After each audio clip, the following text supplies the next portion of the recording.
Hello? Oh, Hello?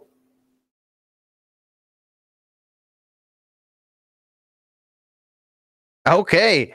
Okay.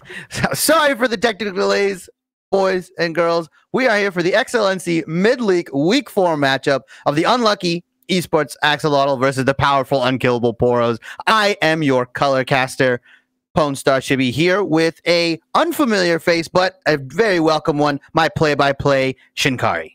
hello. Hello, it's good to meet everyone. It's good to be in a new league, ready to get this underway. We're pretty deep into picks and bans. Probably shouldn't waste any more time because we have a whole lot to cover because bans are over and picks are about to start.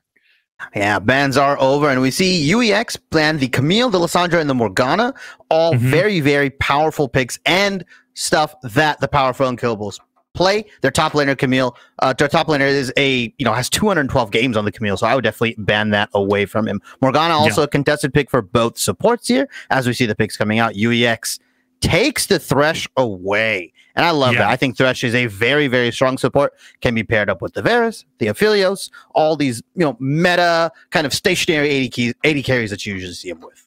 Yeah, and it's a pretty strong pick as well. Like you said, pairs with a lot of really good 80 carries. There's really not an 80 carry that's kind of bad with Thresh, just ones that are like not as good. So locking in the Thresh early, I think, is really, really good here, especially because Baccares just plays a whole lot of, or Baccapress rather, plays a whole lot of Thresh and plays a whole lot of these kind of high aggro, very engage heavy support. So picking up the Thresh early, comfort pick locking in, and Kale being locked in for Purple Snail in the mid lane, and Ashe following very close suit. Yeah, another stationary ADC, utility based as well, which is kind of what I was expecting from UEX, right? Their ADC. It is very, very good. It plays these sort of utility-based picks. And I love Kale if this is going mid into Mal's, right? Mal's is one of those champions that just wants to shove you in, nullify the laning phase, and Kale is more than happy for that matchup, right? If there's not an assassin in her phase, if there's not someone trying to pressure on every minion, if it's just Malzar shoving it into her, she's more than happy to scale, get her items, and become more of a threat into the later game. Yeah, for sure. I mean, you give Kale an easy lane and she's going to take it every single day of the week, right? Malzahar is certainly someone that could potentially pressure her by just shoving in the wave a whole lot, but that's not really killing the Kale. That's just really making her farm just a little bit more awkward. And I would argue she scales a little bit better with levels than she does with gold. So not completely the worst day of the week for Kale, honestly. Yeah, and UEX banning the Kog'Maw here. I can't say I necessarily agree with it. I guess they're just afraid of that Kog Lulu combo, but PUPs or Powerful Unkillable Poros ADC has not played any Kog'Maw games actually on the solo queue account that we have, right? The Ashe also being picked up by UX just takes it away from Powerful Unkillable, so he's going to have to go on to one of his lesser played ADCs. I'm expecting Ezreal, Jhin, not these hard carry styles. As Set is being taken away, and Tahm Kench, Shen, they do not want any of those tanks in the top lane. Yeah, Tahm Kench, definitely a very, very powerful pick. Like ever since the rework of getting that Abyssal Voyage onto a regular ability and putting Devour on an ultimate, and even beforehand, just changing a bunch of his scalings on his passive and his Q as well. It's a very, very strong top laner, and a lot of top laners are just like, oh, I hate playing against Tahm Kench. They just hate it. It's an unfair matchup. It's melee versus melee, but it doesn't feel like you're really playing a melee matchup, as it's just like hitting you with Q, regaining HP, like you said. And the Shen takeaway is just nice. They don't want that global pressure. They don't want UEX to be able to, 5-man bot or just give UEX's top laner just that much more freedom to roam and come back without missing pretty much anything.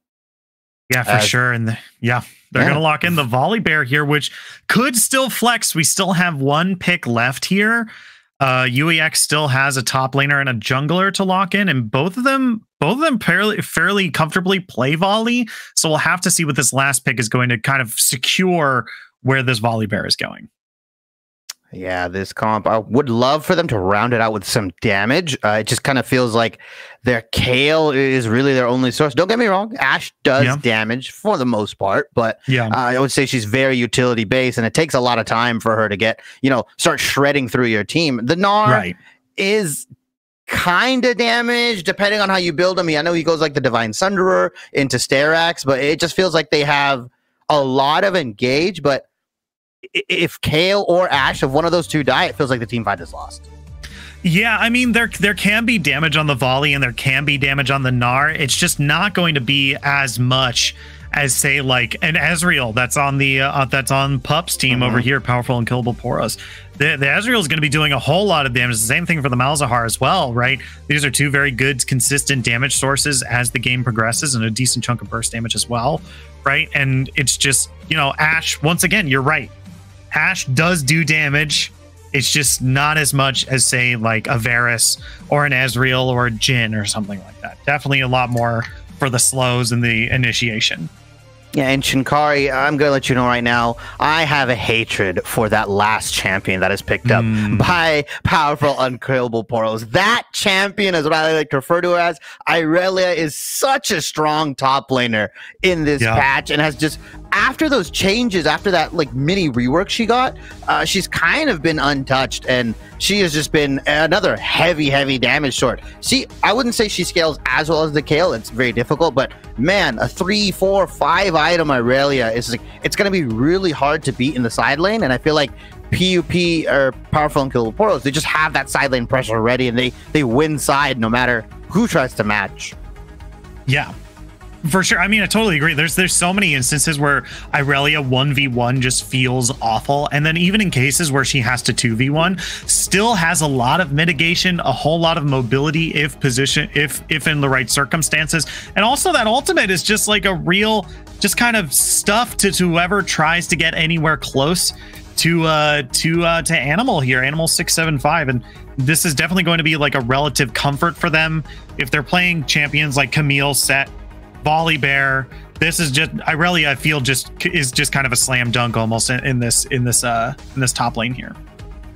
Yes, and I'm expecting PUP to kind of just play towards this Irelia. I mean, you're looking at the champions that are picked right now: Lulu, Ezreal in the bot lane, Malzahar in the mid lane. I expect a lot of solo lane jungle presence from the Xin Zhao here, right? I mean, you have a really good mid 2v2, right? Malzahar, not your traditional in the sense that he's gonna pump out a bunch of damage, but man, that ultimate, it just sets up your Xin to land all of his abilities, all of his damages. It's so scary laning against a Malzahar in that aspect, just because post 6 you're gonna expect that jungler to come in, and Irelia obviously can set up ganks really well, can follow up on ganks really well with her mobility. Her damage is really nice as well, and if you can just get her going, that Gnar into Irelia will just start, you know, running away with it.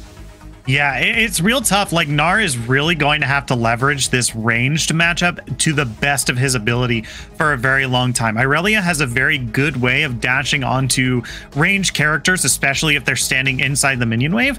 But Gnar's really going to have to be careful against Irelia and get as much value out of those ranged attacks as much as possible.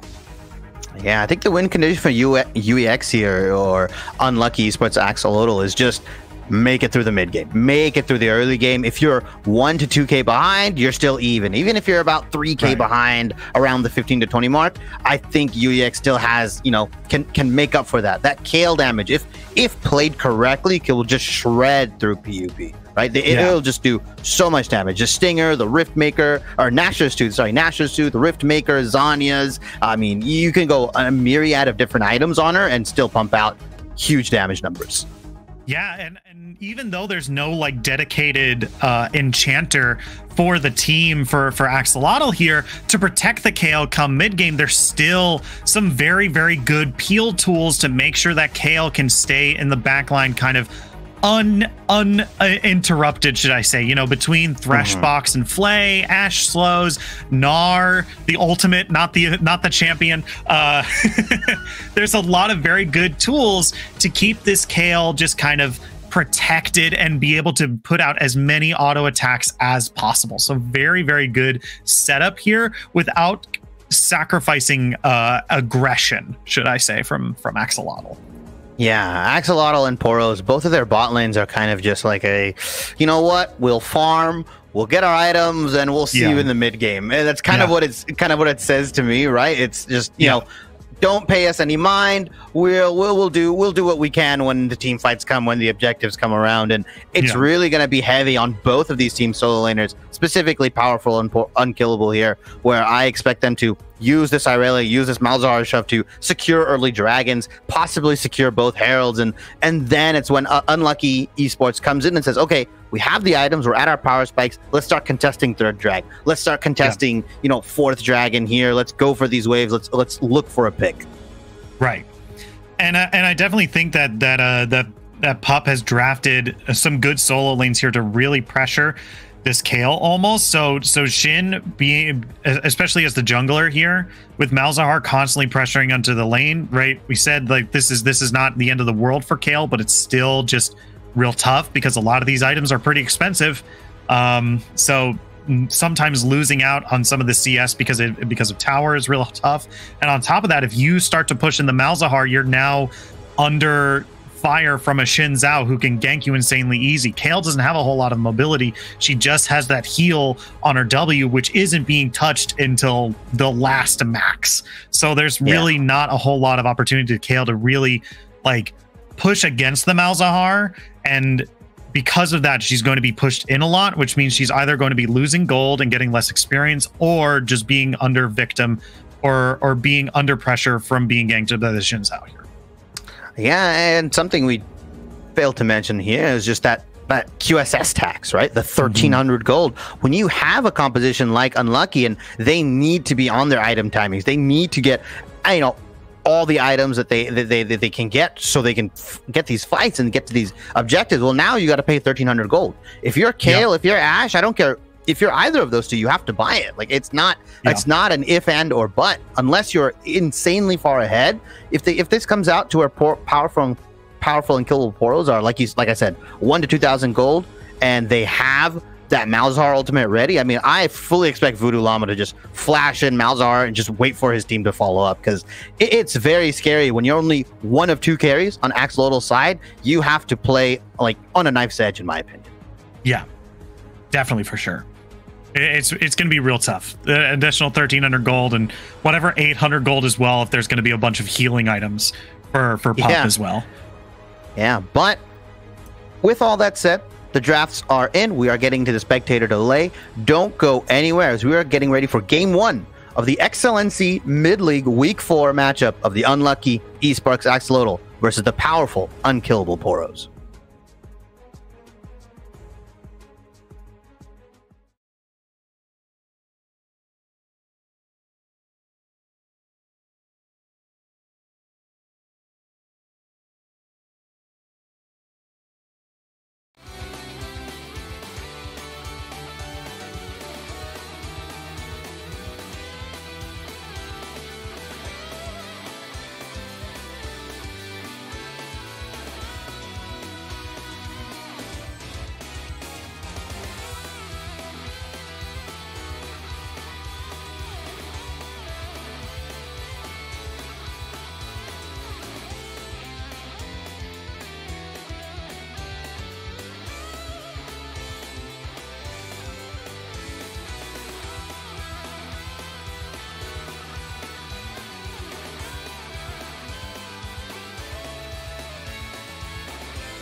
Preventa's Solutions, now part of Boston Scientific, invites you to join their highly skilled team of experienced telemetry technicians. Preventus offers competitive pay and bonus opportunities for new and experienced technicians. Preventus has free EKG training for those interested in learning. Morning, mid, and overnight shifts available with flexibility to meet your scheduling needs. Join Preventus to save lives. Preventus is an equal opportunity employer. Apply online at PreventaSolutions.com.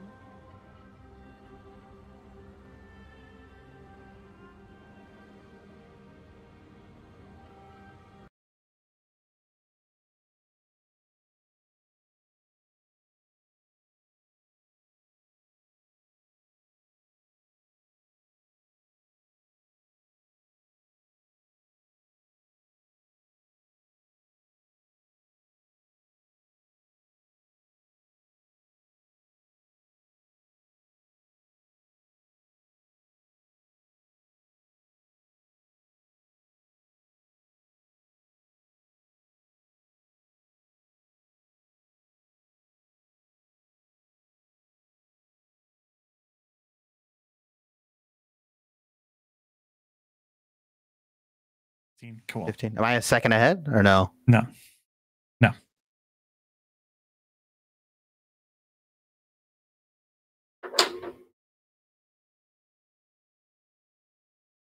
Welcome back, everybody, to the week 4 game 1 matchup of the unlucky Esports Axolotl versus the powerful Unkillable Poros. Again, I'm your colorcaster Ponstar should be here with my play-by-play Shinkari, and we are seeing some cheese coming out from the Axolotl boys.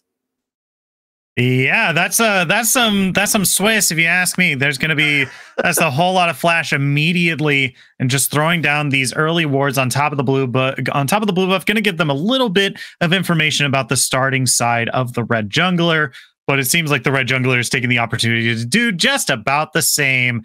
I believe Union Unlucky Esports Axolotls on the blue side, powerful Unkillable Poros on the red. We're ready to get this show on the road after that flash. Yeah, after the Camcom flash there, which is going to be really crucial into that bottom lane, right? It's going to force Ezreal and Lulu to play that much more safer into a Ashe Thresh, who is obviously going to be looking for hooks, going to be looking for, some kill pressure if they can get any, as both junglers will be spotted out, so no hidden shenanigans. Top laners and bottom laners, they should know what's going to happen at 3:15, what's going to happen at 3:30. The jungler is going to come to gank you guys. So I hopefully don't expect either of these junglers to kill the top laner or their bot laners, their respective laners. But I mean, these games are very, very, random at times. Yeah, for sure. I mean, but Animal's wasting no time in this top lane. Look at that trade already onto Trusted Dolphin here. Man, already has to start chugging all their pots right off the bat. I think it was 5 or 6 auto attacks from the Irelia as well. That's real tough. Yeah, and what you said came to fruition, right? Just the fact that Gnar has to play away from this minion wave when in most matchups Gnar ranged into melee, he should be winning, but Irelia just able to circumvent that and kind of break the rules of that matchup, just being able to jump onto them, get a lot of damage out. And I think Gnar is the champion with the lowest base HP, if I'm not mistaken. Just doesn't have much to work with here. I could have sworn it was Sona. Is it Sona? Yeah, it could be. It could be. I mean, it's so close, right? Because I remember Sona being nerfed into being a ranged minion at the beginning of season 3. So you're carbon dating us both. I carbon date myself a little too much on stream, and I should probably stop. But sometimes I'm like, hey, y'all, remember that time when we could build 4 black cleavers and you could go into negative armor? Y'all remember that? Cool. Just wanted to make sure. Yeah. Does anybody remember the Warmogs mid meta? Everybody's building Warmogs. Jesus. Yeah, I'm kind of glad because if you didn't build 4 Warmogs, you had to deal with the people who built four black cleavers. Yeah, exactly. As laning phase is going just about as we expected, right? Nothing too crazy happening. It looks like Hayden over here is going to be looking for that top gank onto Gnar. And like we said, right, the jungle pressure is going to be onto these solo lanes as Kuda coming into that mid lane. Yeah, the spell shield makes Vladimir so safe. So they're not really going to get too much here. They're just going to pop the spell shield and walk away. I don't really think it means anything a whole lot because Malzahar is going to get that back fairly soon. So really not the worst thing in the world here. But Hayden coming into the top lane, that's going to be the hop away. The stun is good. The wind has become lightning. There's 1, 2, first blood going over to Animal 6, 7, 5 in the top lane. Yeah, that's not what you want to happen if you're Trusted Dolphin. That is not what you want to happen if you're on the side of Unlucky Esports, right? Now that Irelia has a kill, has the first blood gold, gonna back and probably come back with Divine Sunder components. Her build path is very interesting because she can go a bunch of different kind of mythics, the Divine Sunder being one of them. I've seen Irelia's build I believe it's the shield bow if they want that extra survivability. I've seen some of them go Triforce. It's cool to see those kind of champions, but it's also so hard to itemize against at the same time if you're on the enemy team. Yeah, for sure. And just look at that. Trusted Dolphin really not being able to really get some even trades against this Irelia. She hasn't even backed yet and still just getting that huge chunk of gold in her back pocket here. Yeah, going to pick up a Vamp Scepter here, a dagger. This is going to be real tough. I think that they might be looking for that shield bow, like you were saying, or maybe looking for a first item play of the Rune King. Yeah, first item Bork is very nice if you're on the Irelia. It just allows you for that, percent damage, the life steal, like you mentioned, the like innate amounts of like life steal is so nice on this champion. It just allows you to slip through and really be not, I would say like a tank per se, but just kind of like a drain tank, and just she's kind of unreasonably tanky with these kind of items. So gonna see her dashing in and out of fights. But Purple Snail managing this mid lane, getting shoved in as we expected, and just like I said, happy to just get all these minions under her turret, and she's not going to be able to really push Malzahar out in any form or nature unless he's gone from the lane. Right, and I don't think we'll really see that until like I think it's level 7 when like the auto attacks as she's ascended becomes AoE, right? So it's that and by that time I don't think they're even going to be in lane anymore. So I don't think it really matters. Are going to throw out the ultimate here, putting Animal to about 50% HP. Hayden is on the backside here. That's going to be the stun being thrown out. Can they land it? Going to force the flash out from Trusted Dolphin as well. 2 flashes spent in the top lane, no kills. The blue team is going to take this opportunity to pick up the first Drake. This is going to be Earth Drake. The next is Infernal. So that means Cloud or Ocean are going to be the souls for this map. And I think both of those are really nice. Obviously, I think Ocean is probably better overall. You just want that healing. But even Cloud Soul is very, very scary, right? An Irelia with Cloud Soul charging at you, a Xin Zhao, a Lulu as well, just able to provide that extra mobility for herself. Like, everybody pretty much benefits other than the Malzahar, unfortunately. Right. And they did still spot Xin Zhao in the top lane, so this is real good timing for Kuta here to go and steal away the blue buff. So both blue buffs are going to be mirrored here by the junglers, so they're really just going to be taking the opponent's blue buffs here. Here by the junglers, so they're really just going to be taking the opponent's blue buffs here. Here by the junglers, so they're really just going to be taking the he can't really do much. I don't know if you want to attempt a dive here. I know he's probably just waiting for the counter again because he's expecting Volibear to, run at this Malz, but yeah, I don't dive that. That's a Kale, man. Like, it never goes well. It never goes well. Every time I've seen it, it just never goes well. Yeah, it's actually kind of with Press the Attack, Kale actually has a decent chunk of damage at these early levels, even though she hasn't gotten like her big passive spikes yet. Ooh, we got in the mid lane here. Back of Press. We looking for something? Okay. They baited me. They were aggressively moving for a fillet. They had a lantern on Ashe. I was like, okay, they're looking for something. Yeah. Oh, and you might have gotten something here. Yeah, that's a good hook. That's a good flay. That's going to be a great exhaust onto Whirlwind here. Power Slayer's taken pretty low. The Lancer's going to pull him forward, but kind of cut off Camcom here. But look at the HP on Whirlwind. He's taking incredibly low. Has to spend that summoner heal. Going to back away here. So both folks are going to use some summoner spells, but not going to be able to find any kills just yet. Baka Press looking for more. Not gonna. Yeah, it's just like he's just going to chill in the bush. He's going to do Thresh things. Chill in the bush. Walk away. Whirlwind. Okay. You gotta back up, boys. That's an Ezreal. You ate a full Ezreal ult. I'm sorry. You're not allowed to play this lane anymore, but Volibear is here. Kuta. Woo! Yeah, that's a real good hook, a real good flay. He's going to try to turn this into a 1-for-1. They're going to get the kill over to Whirlwind. That's a 1-for-0 in the bot lane. Finally, the Ezreal falls. Yeah, and I was expecting no pressure. I was expecting junglers to just leave this bot lane, but Kuta, no! No, my God. Gonna turn off the turret, too. Look at that burst damage. Kuta gonna come in. The win has become lightning. That means the dash is good. Kuta is still underneath turret here. They might look for the rest of the 3 Howling Strikes, but that's a great hook. Kuta's still incredibly low. Animals here from the top lane. Can they land the stun? It doesn't look like they're going to be able to. That's the ultimate from Irelia, though. They're underneath. That's 1. That's 2.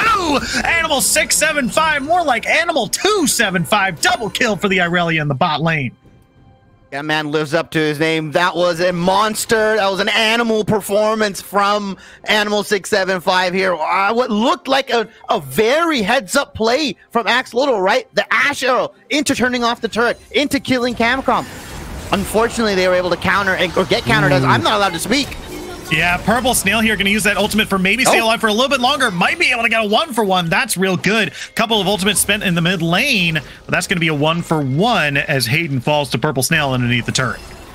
at the drop of a hat, action ensues from both of these teams. What was just a meager solo kill in the top lane to some laning phase, we get 2-3 kills traded in the bot lane and another kill traded into the mid lane. These teams are finally turning it up. I think they feel that they're just strong right now and they're willing to make plays.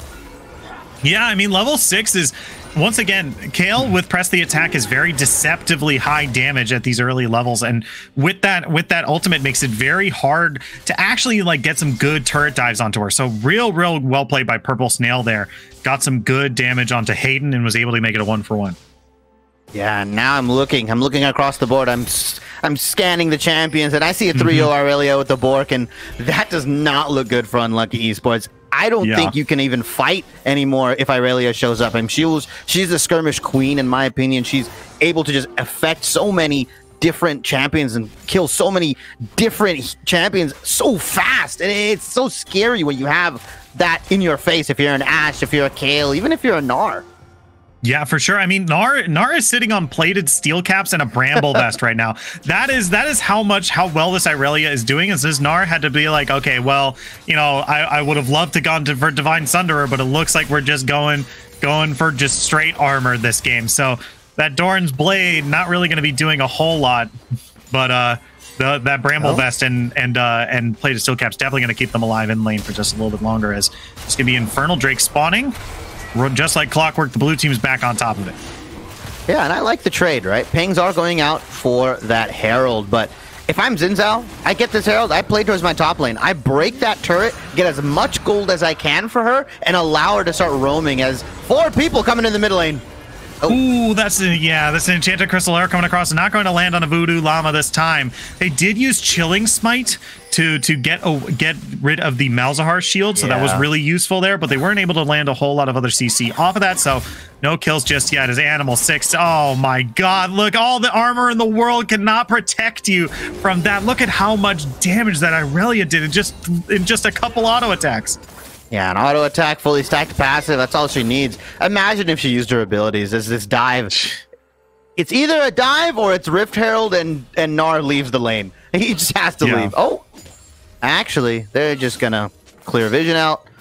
They have to know that Volibear is gonna be on his top side, right? Because, well, Xin Zhao's bottom side is spawned up, right? If these junglers are paying attention, if these guys are doing the proper callouts, I think that dive might have gotten, you know, turned on its head, as mid lane is actually, you know, primed for a Rift Herald as well. 3 plates remaining. That's probably the most optimal usage you can get out of Rift Herald, right? 2 plates gone, and then you can get the most gold from it. Yeah, that's what a lot of folks will save these the Rift Heralds for, is just waiting until there's, you know, only 3 or sometimes even 2 plates left to actually throw out the Rift Herald so that they can get the first turret as well. So that might be what Xin Zhao is doing. I'm not 100% sure what Hayden is looking for, because obviously like they had that nearly in the top lane, but I think Gnar's wave clear underneath the turret was pretty good. So they have less than a minute on it too, so yeah, I wouldn't think they're gonna use it as Kuda gets the smite, slam jam. Yeah, slam bam, thank you ma'am, get on the floor and jam. Purple Snail's going to pick up that kill in the mid lane. Malzar's going to go down. That turret got turned off. Now Hayden is here. Ooh, looking for the kill on the Purple Snail. Going to be able to find it with the ultimate there. They're not diving on top of the Xin Zhao. Going to knock him into the air, looking for a good chunk of damage. That's going to be the Thresh throwing out some damage for themselves, but Volley's going to pick up the kill. That's a 2-for-1 in the mid lane. Hayden had to know what he was doing, right? He was just completely, you know, locked in and said, you know what? I don't care that there's 3 people. I'm going to get the kill here. I have to do something, but that Rift Herald won't be used. It'll be expired, or it won't expire, but it won't be able to get its optimal usage. Turret plate has fallen here, so don't know if I necessarily agree with it. I mean, you do have that comfort in the 3-0 Aurelia. Maybe you're okay with trading that 2-for-2, getting your Gore Drinker item and getting those mythics started on both sides of the teams, but yeah, I don't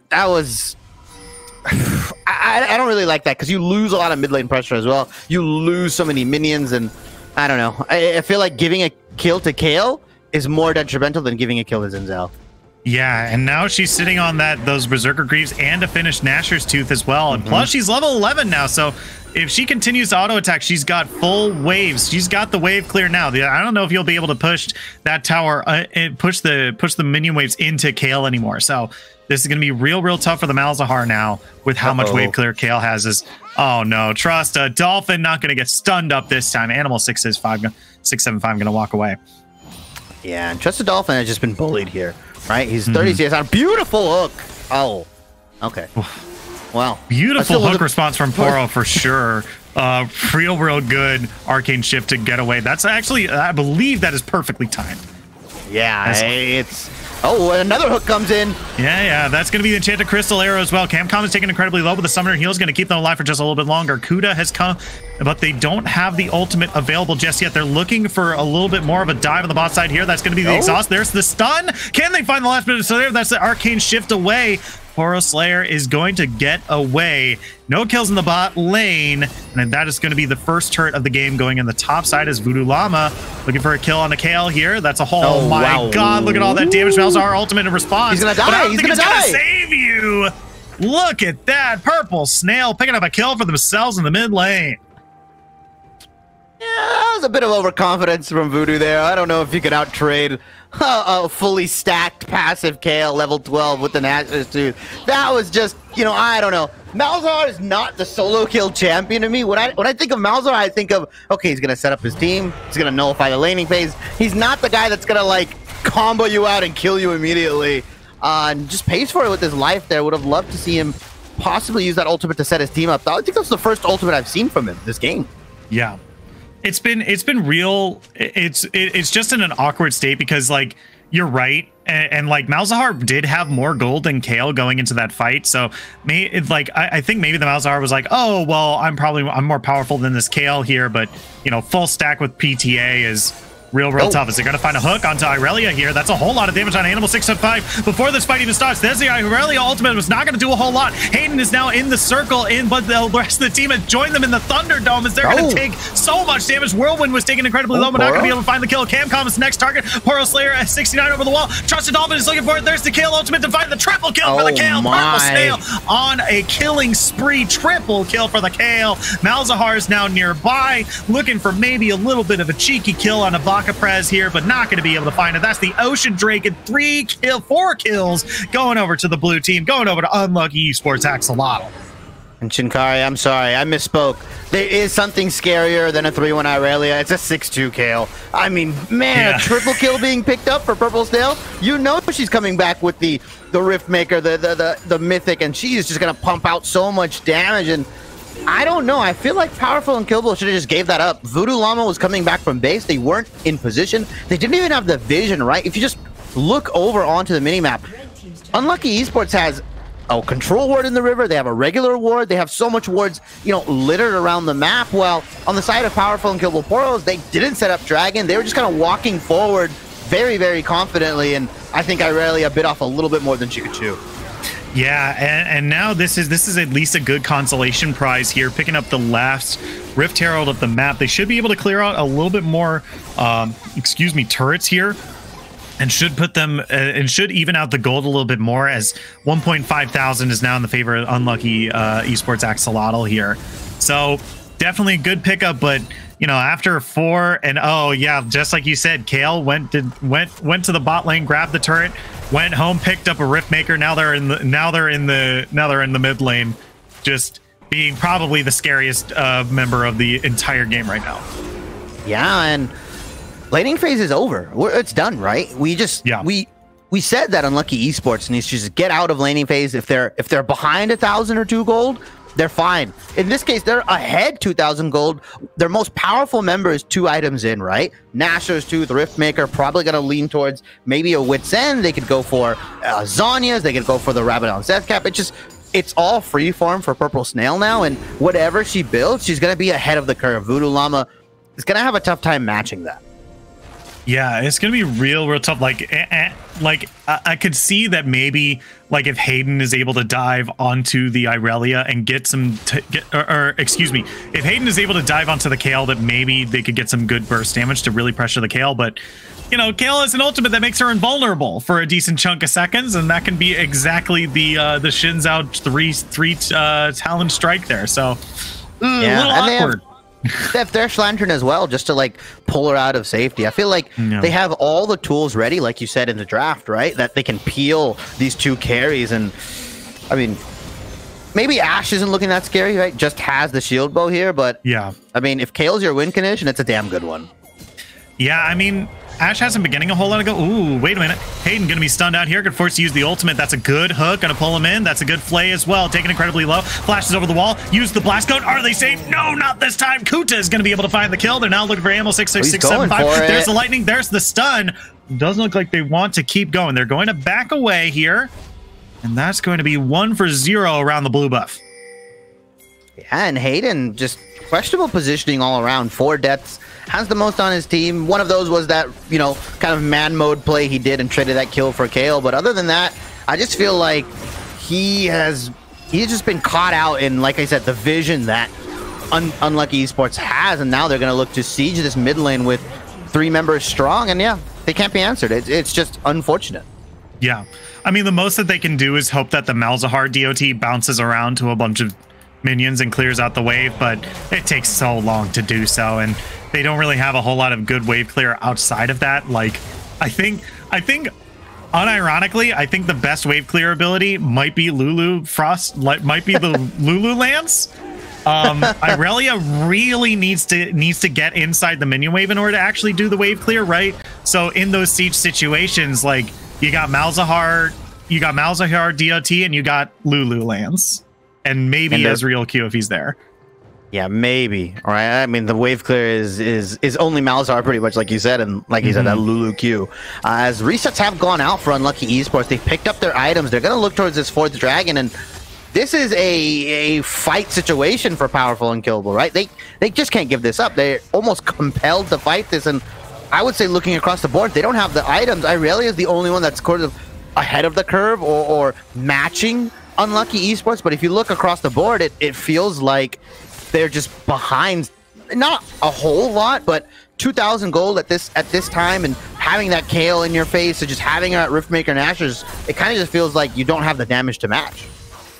Yeah, it's really going to be tough. I mean, the big thing here is that this Gnar is oh wait, teleport cheese onto the old lantern might actually be bad. Okay, It's the jump at the right time. Shelly is pushing into the mid lane here, so if they want to contest for the Drake, they're going to lose that turret and maybe more. Oh, that's a good hook. That's a real good Ezreal ultimate. Not going to be able to steal away the dragon this time. They dove into the pit as well. That kill ultimate is going to keep Nara alive for just a little bit longer. They find 2 kills. Can they find more? Voodoo Llama's going to go golden. Camcom's taken incredibly low. Has to flash over the wall. Malzahar is going to fall to a double kill. Teal Whirlwind is looking for more. Can they find it? Flash forward. Volley. That's a huge amount of burst damage for the Poro Slayer, but immediately swaps onto Camcom, and that's your Polymorph cannot stop those auto attacks. That's going to be 4 for 1, and the Ocean Soul as well for the blue team.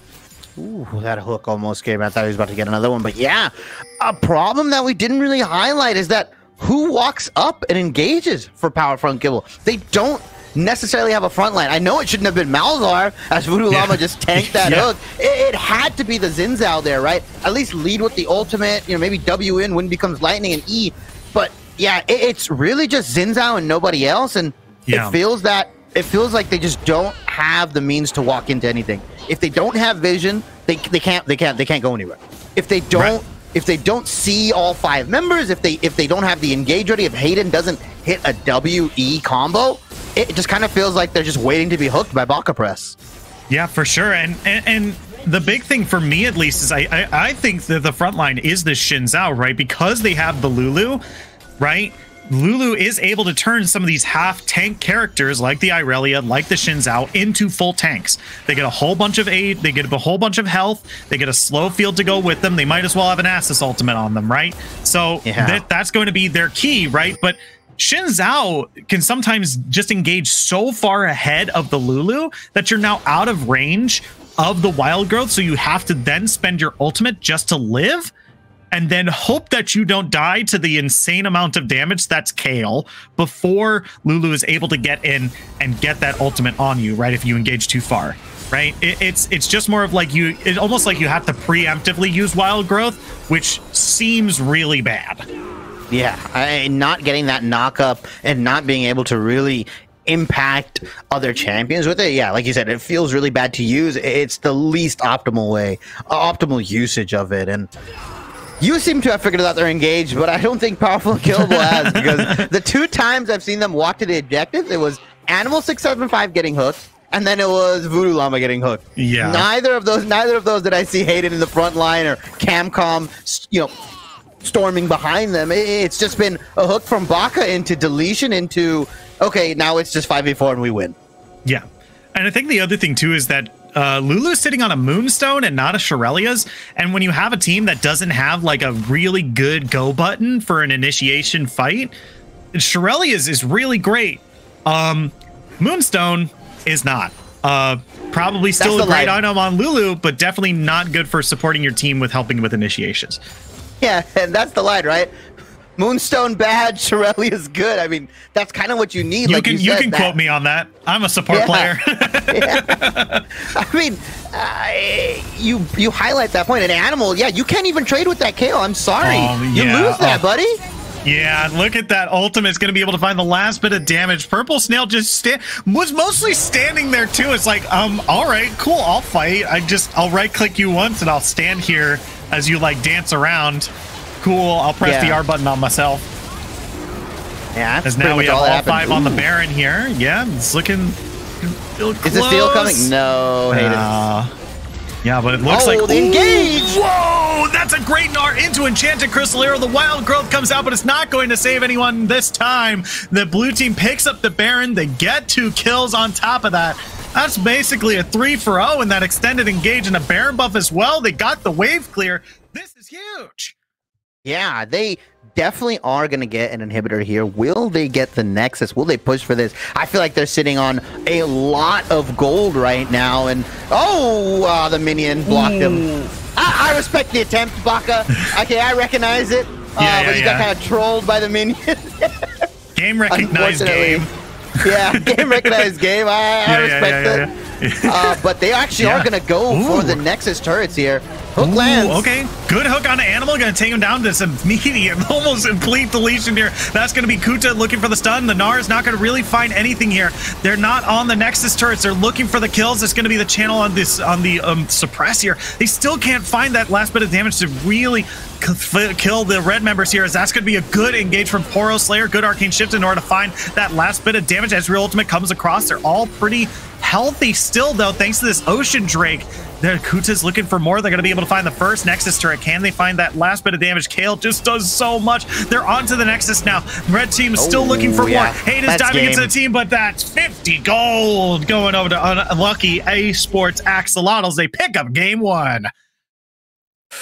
Yeah, and not going the way I would have expected, right? The early objective control going to the team that scales, it just feels like Powerful and Killable kind of dropped the ball there, right? They had the dominant early game composition. They had the champions to contest these dragons, and it just felt like they just didn't know what to do with them. It's almost like, I would say the expression, they had all the right ingredients, but the cook wasn't there to cook it, right? It wasn't there to make the dish, and it just felt like so disjointed, right? Animal had a 3-0 lead at one point. He ends 3-4. It's unfortunate that they weren't able to maximize, the leads that they got in the early game on Powerful and Killable Poro side. You can attribute that to bad Herald usage, terrible engages, not proper objective setup. It's all these things kind of combined that allowed Unlucky Esports to kind of just coast through the early game and mid game and get to their power points. Yeah, for sure. I think it was mostly Xin Zhao putting a whole lot of pressure onto that top side, really looking for the Herald every time it was up. I'm fairly certain. And because of that, because he was topside so much, Kuta was just like, okay, sure, Dragon. I guess we're doing Dragon now. That's what's happening. I guess we have some prio bot lane, the junglers in the top, Dragon every time, right? So they were able to get these early dragons, and then that kind of forced PUP to come to them a lot of the times, because Axolotl was using this as a win con. They were there first, putting out wards. They had vision control over the Drake pit a lot, and then a lot of the times PUP was just walking in blind into this dragon pit and lost a bunch of team fights just around the dragon. Yeah, really good from unlucky here to just kind of weather that early game, weather that mid game, and just kind of get the kills onto the right members. Obviously, Ashe didn't have the, best game. I mean, she landed all the enchanted crystal arrows. It wasn't glamorous KDA style, but definitely was able to provide that utility, provide that engage, provide that pick potential that that Ashe is usually providing. That last fight, right? At that Baron pit, it was enchanted crystal arrow into a double gnar into death, and that's kind of what sealed the deal there. Yeah, definitely a real good last team fight there, and that's what let them win the game too. Like on top of also like that very odd 1v1 at the bot lane with Animal and Purple Snail there. Like it was night and day. Late game Irelia versus early game Irelia, right? Up against this Kayle here in that bot lane fight. So yeah, just a whole bunch of dominoes just eventually falling into unlucky Esports Axolotl's favor. Yeah, and if you're on the side of powerful Unkillable Poros, is there something you switch up in the draft? Is there something you ban out? Do you look for a more cohesive identity as a team? Like, do you need a front line? What would you switch up for them in this game too? I feel if you're going to concede the bot lane, then you need to kind of make sure that your solo laners are just a little bit more powerful. I think Malzahar was fine. Right, but that's really it, right? Like if it was something just a little bit more aggressive, maybe in the mid lane, like if they were able to maybe, and I don't want to be like, oh well, it just chalks up because they picked Malzahar instead of like, I don't know, Talon was the Echo, first. Yeah, Diana, sure, yeah. These sort of assassin mid laners. Yeah. Assassin mid laners are just something just a little bit more aggressive into the Kayle, right? And I don't want to chalk it up as like, that's the reason. Boom, everything's fixed. Congratulations, you're welcome. It's just playing around your more aggressive lanes, right?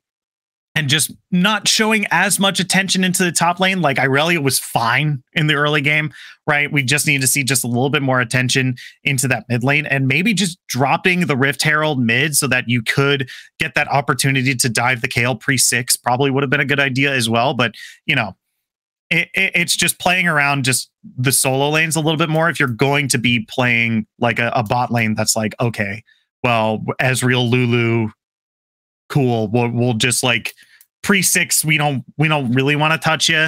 We'll just tip of the hat. Like we're just gonna farm.